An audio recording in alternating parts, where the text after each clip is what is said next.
Para biku, jika dalam diri biku atau bikuni manapun, keinginan atau nafsu, atau kebencian, atau kebodohan, atau ketidaksenangan pikiran, sehubungan dengan bentuk-bentuk yang dapat dikenali oleh mata, maka ia harus mengendalikan pikiran mereka sebagai berikut. Jalan ini menakutkan, berbahaya, bertaburan duri, tertutup oleh hutan, jalan yang menyimpang, jalan yang buruk, jalan yang diserang oleh bencana.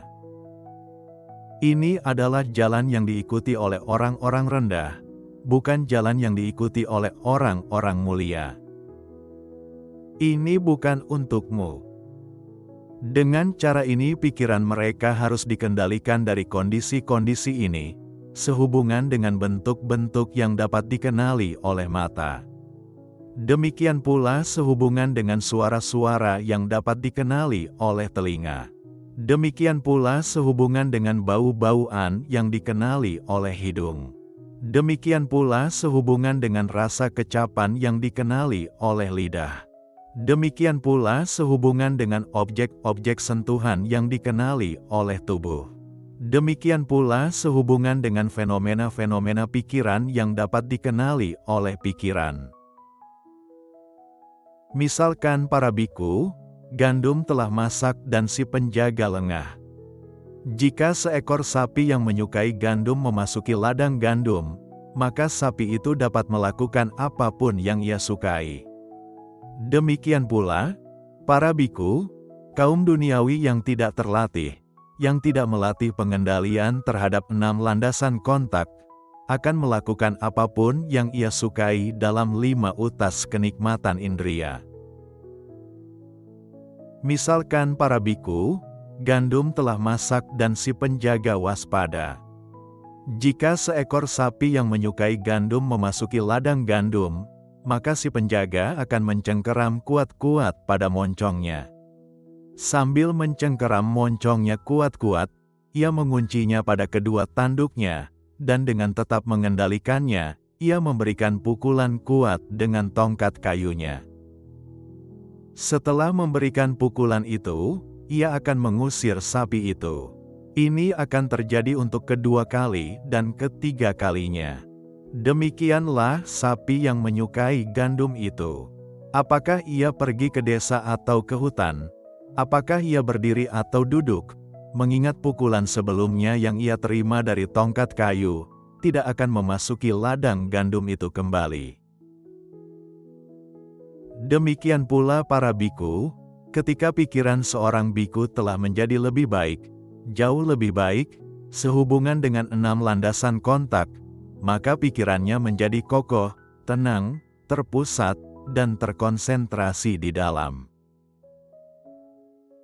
Misalkan para biku, ada seorang raja atau menteri kerajaan yang belum pernah mendengar suara kecapi sebelumnya. Ia mendengar suara kecapi dan berkata, "Kawan, suara apakah ini? Begitu menarik, begitu indah, begitu memabukkan, begitu memesona, begitu memikat."